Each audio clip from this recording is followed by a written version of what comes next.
Welcome to Total Health Talks, your Cook County Health podcast, where we empower your journey to better health.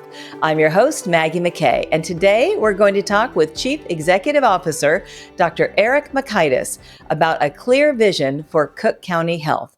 Thank you so much for being here today. Well, Maggie, thank you for having me.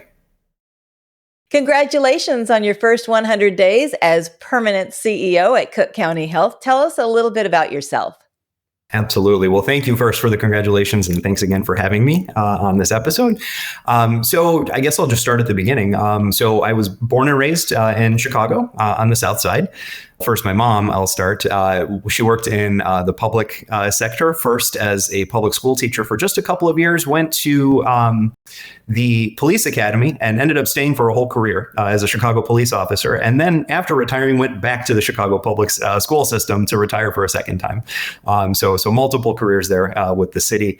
My dad worked at the University of Chicago as kind of a buildings and grounds physical plant type of a role, but that afforded them to give us the opportunity, me and my sister, to attend the laboratory schools at University of Chicago, which was a wonderful experience, great opportunity. From there, I went to UIC, got my bachelor's in biology, followed by DePaul for my MBA. So most of my adult education life as well spent in and around Chicago. And at that point was the first time I kind of left the area. I went to Ross University, which first 18 months are down in the Caribbean. I got to live in Dominica for the first year and a half, but then returned right back to the Chicago area. I ended up doing a lot of my clinical rotations at the St. Anthony Hospital, which is just around the corner from Stroger, and at West Suburban Medical Center over in Oak Park. And while I was there, I managed to secure an internal medicine residency slot at West Sub and spent 3 years there training in internal medicine. And then at that point, I really was kind of looking for my first real kind of job as an attending physician, and it really clicked with a group out in Crown Point, Indiana. So I joined a hospitalist group there and was pretty fortunate working in that health system. A lot of opportunities to kind of grow and develop in the leadership sense. So I started as a hospitalist, and after about a year was given an opportunity locally to start working to better develop our palliative care program. We had started with really a nurse and a social worker, really got to grow that more into the provider space, engage the medical staff. That then grew into a regional role where I got to bring on additional physicians and nurse practitioners. We opened up ambulatory centers there for that. So really great experience in terms of kind of that service line mentality, really growth in operations and all of that. At the same time, I was able to work in a payer kind of interface from the provider perspective, both as a physician advisor as well as in managed care. So all of that then combined to provide the opportunity for me to work as a medical director in our accountable care organization. So value-based care, population health. So got to move into that space for a few years and then became a hospital chief medical officer after that. And that is, at that point, I was there for about 4.5 years and then came to Cook County Health in September of 22 as the systems chief quality officer. So as I kind of look back, it's really been kind of a focus of, improvements and what can I and how can I help make things better, right? How do I improve processes? How do I engage teams differently?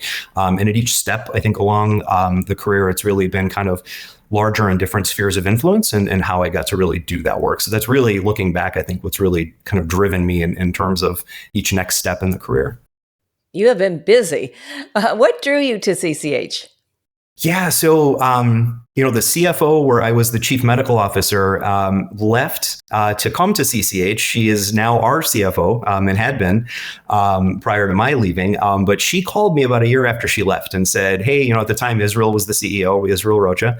And she said, Israel's looking for someone to help kind of do things in the quality space, a lot of which she knew that I had worked on as the CMO at that hospital. So she got me in touch with Israel, and he did just such a wonderful job articulating the mission of service, kind of the engaging the underserved and the opportunities for that improvement. So again, tying back to that, what really clicks with me is finding those opportunities to make things better, to engage the team so that, it's beyond the outcomes and the experience for the people that we're serving. It's also improving the work that we do and the teams that are doing it. And so, as we mentioned, you hit your first 100 days as permanent CEO on February 1st. Can you tell us what you've been up to?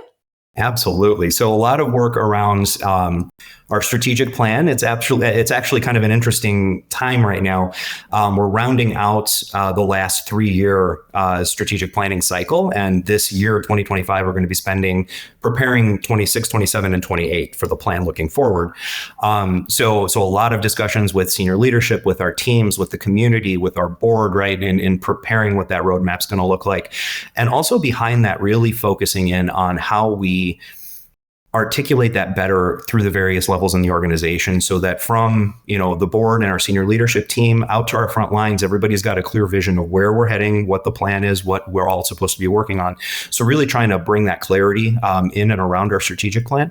But some specifics, I'm proud to say we have entered into our first value-based care agreements. We're in 3 now, with the 4th one warming up. That's been in the last year we've been able to do that. And we have 3 or 4 more planned, I think, in the next year that we should have completed by 2025. And then potentially joining an accountable care organization as well. So a lot of work in that population health value-based care space, kind of getting ready to launch. And in some ways have already, we've hit the ground running. And then really focusing internally, I think, on accelerating the scale and the pace of our hiring. I think we have a lot of work to do in kind of that workforce development space. We're also doing, it's a bit of the longer game, but I'm sure we'll talk a little bit more about it, but establishing a more concrete pathway program, right? Engaging our communities, our students in the communities, right? To pique interest in the healthcare space, right? And then create pathways and opportunities to engage with our team, in the healthcare space, to bring those students in so that they can really see what careers, what all the varied, options are for careers in medicine. And you kind of answered it, but what's your vision in a nutshell for the future of Cook County Health? How do you see it? Yeah. So I think first and foremost, building on the strong foundation that's already been there, right? It's established. And I think looking forward, really trying to grow strong roots in equity, in high reliability, and in innovation. I think those are really the key pieces, right? And finding new and different ways, I think, to engage with our communities. Right now we're a very unique health system, right? We're a provider, we're a payer, we're also a steward of public health. It's pretty unique to have all of those pieces under one umbrella. But how, instead of just being, 1 or maybe 2 of those things to various people in our communities, how do we become a true partner in health and well-being for the communities that we serve? So really focusing in that direction. Dr. Mikaitis, what are your biggest priorities? So I'd say probably 2 things. I'm going to take kind of a broad brush in saying innovation, but that cuts a lot of different ways, right? It's, when you say innovation, a lot of people really think kind of that technical component, right? What kind of technology are we deploying? And that's a big piece of it, right? And leveraging that technology so that our teams can provide safer, more efficient care, and really focus on, engaging our patients in different ways. So you think about things like remote patient monitoring or, telesitter, virtual nursing, those types of solutions. But beyond that, right, innovations around care delivery models. So we talked a little bit about value-based care. So moving us more into that population health space, right? So that we're focusing on upstream interventions, prevention, wellness, right, for our patients, instead of focusing kind of in that transactional acute care space. And then that obviously involves, innovative financing models as well. And at the end, right, it's about, fiscal resilience will happen, I think, with all of that. But at the end of the day, it's really about improving the patient outcome and their experience of care. I imagine there are a lot of moving parts. So what are your biggest challenges? Yeah, so workforce is one of them, hiring. And that's another area of intense focus right now, right? It's really focusing in on how we streamline our internal processes, but then, of course, building kind of those external partnerships, right? I talked a little bit about the Pathway program. We're engaging with Chicago Public Schools at this point, as well as City Colleges of Chicago, to really create, from grade school all the way through completion of either a degree or certificate program, that we're involved with those various steps, either through clinical rotations, through, on-site discussions, and that cuts across all the different professions, right? From your more traditional, doctors, nurses, therapists, in through our behavioral health workforce as well. In addition, I would add, we have the Providence Scholarship too, right? That's that has been growing year over year. Where we just completed the 3rd year in awards, and exploring how we kind of grow that work as well. Whether that's in behavioral health, kind of expanding Providence Scholarship program. So hiring and workforce, I think, is one of our bigger challenges. I would also say being, stewards of our resources. We've been ending the last few years positive to our budget, right? We've had a positive margin, which has been fantastic. But I think continuing to look for those efficiencies, ensuring that we're sustainable so we can continue carrying our mission forward. You mentioned innovation. Where do you see that playing a role in Cook County Health's future? So I think it always has played a role. Looking back and kind of learning about the organization over the 2+ years that I've been here, we've been rooted a lot in innovation. We have a legacy, right? We were the first blood bank, the first comprehensive trauma center, the first medical internship program. Medical training used to be more of kind of an apprenticeship structure, and Cook County Health actually created that first step into what we know as resident training nowadays. So they kind of had that first internship program in the country. We've also had a lot of clinical advancements, right, that have shaped the practice of medicine today. I think it's essential that we continue in that path, right, that we not just keep up, but that we're out front, that we're leading, right? So I think driving innovation in that sense is going to lead to us providing the highest quality of care, having optimal outcomes, and being able to, in a lot of ways, serve as many people as possible. And what are your accomplishments that you are most proud of? Not so much daily activities, but just in general. Yeah, I think, to do a lot of the things that we're talking about, right? The innovation, there too has been a lot of work around kind of continuous improvement, process improvement. I think it starts there and driving that culture change to really empower our frontline teams. And I'll give you an example. When I came in, and I mentioned when I spoke to Israel, and he kind of, laid out the vision and he talked about mission and the need here for improvements. One of the things we talked specifically about was our performance in sepsis. This is an example of how we're trying to start engaging our teams a little differently. But, in talking through the current state, when I was speaking with him before joining, the 12-month, rolling performance, right? So it's the last year's worth of monthly data average. For the sepsis quality measure, we were performing at 17%, which means only 17% of the time were we actually firing on all cylinders when we identified a septic patient. Coming in, we took a bit of a different tack in how we engaged the teams. We did what was called a rapid improvement events. We had a performance improvement expert in the room, and we pulled our frontline team members into the conversation, right? So it was nurses, our attending physicians, resident physicians, our phlebotomists, pharmacy, clinical informatics, right? Our frontline team that does the work every day. So they sat down for 3 days and they had, 3 kind of crucial steps in that discussion, right? First, they unpacked the problem, right? What are all the kind of the nuances in terms of, what the issue really is? Then they looked at how we attack that problem in current state, right? Like what are our current processes and how we try to address that problem. And then they looked at the gap between, what does good look like and where do we need to get and where are we currently, right? So they built out their ideal state and then they looked at how we get from where we are now to ideal state. And we were very intentional in having that conversation without any leaders in the room. And that's been kind of a way that we've tried to move forward, at least from the quality improvement lens, in that, we want people to feel safe and be able to speak freely in terms of, the day-to-day challenges that they're facing and not worry about somebody being in the room who, may not like to kind of hear some of those challenges, right? And I just popped in and out to make sure that the conversation was going in the right direction. And there was this really great light bulb moment at one point where it just happened to pop in as they were starting to talk about that ideal state, kind of the future state where they want to get. And I think it was one of the nurses kind of raised her hand and said, wait a minute, you mean we get to kind of design what this is going to look like? And it was this great, aha, okay, now we're engaging kind of in a really meaningful way, I think, at least. But I'm happy to say, just to kind of come back to the accomplishments, this is by no means my work, right? This was a big, broad team that did this. And that was one of the teams that looked at it. We did a lot of other work around this as well, from, abstraction processes, data analytics, how the computer system worked, the electronic medical record, and, flagging patients for our clinical. There's a lot of different moving pieces to this, but I'm happy to share that just 1 year later, we had gone from 17% up to 72% in compliance on the sepsis bundle, which actually put us a full standard deviation better than the national average by the end of that year. So just some phenomenal work done by the team. And it was, really encouraging, I think, to see how kind of engaging a little bit differently and empowering frontline teams to be able to kind of own that work and drive that improvement, has the potential to really make a difference. That was so smart not to have managers in the room. Obviously, it worked, right? The goal was met. What do you think are the biggest challenges the healthcare industry will face in the next 5 years? And how is Cook County Health preparing for those challenges? Absolutely. So I think there are really two things. One's a bit of an unknown right now, but it's really that payer space. And specifically right now, I worry a little bit about Medicaid and what that might look like going into the next few years.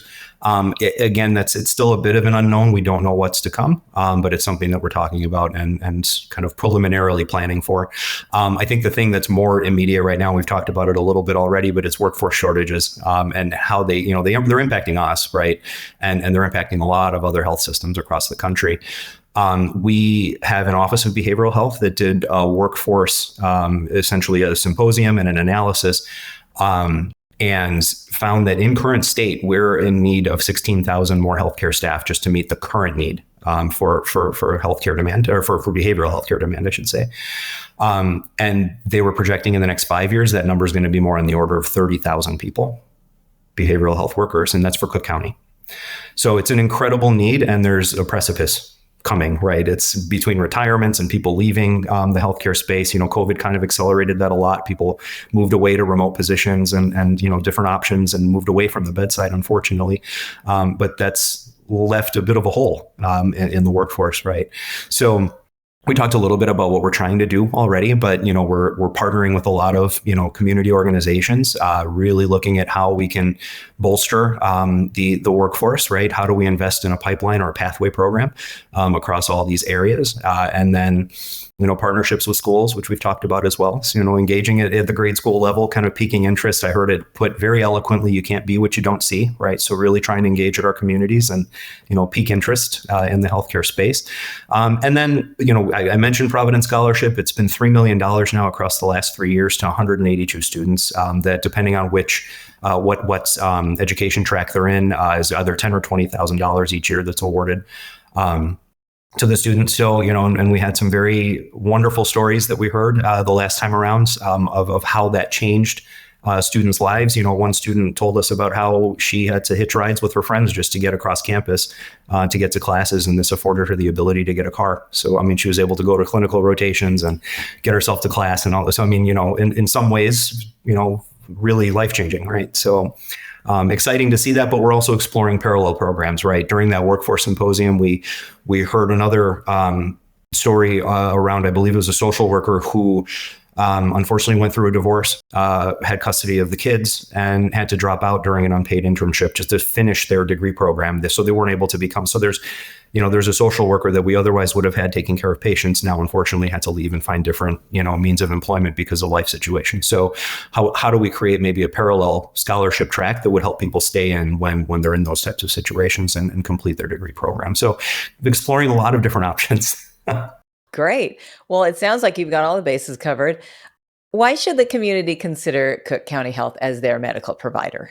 Well, Maggie, we've been around for almost 200 years at this point, and we've been, I think, a leader in advancing healthcare, and we have an incredible legacy. I think we have, still to this day, we have an incredible medical staff, expert physicians, expert nurses, really at the top of their field, and I think, our mission and our vision, right? We care for everyone, regardless of ability to pay or immigration status, right? So I think that's kind of, it elevates, I think, who we are and how we engage with our communities, right? And it's our aim to create, a health system that's going to be a provider of choice for everybody, that will ensure access to high quality care, and that we're going to elevate the health of all Cook County residents. And we may have evolved over the years, but our mission hasn't changed, right? And that's ensuring that everyone can live their healthiest life. Sounds like a good plan. How can listeners learn more about Cook County Health? Yeah, so you can find us at www.cookcountyhealth.org, and we're on every social media platform. So look us up, Cook County Health, and give us a follow. Thank you so much for making the time and giving us an update today. That was really interesting. Thank you, Maggie. Thanks again for having me. Absolutely. Again, that's Dr. Erik Mikaitis. To find out more, please visit cookcountyhealth.org.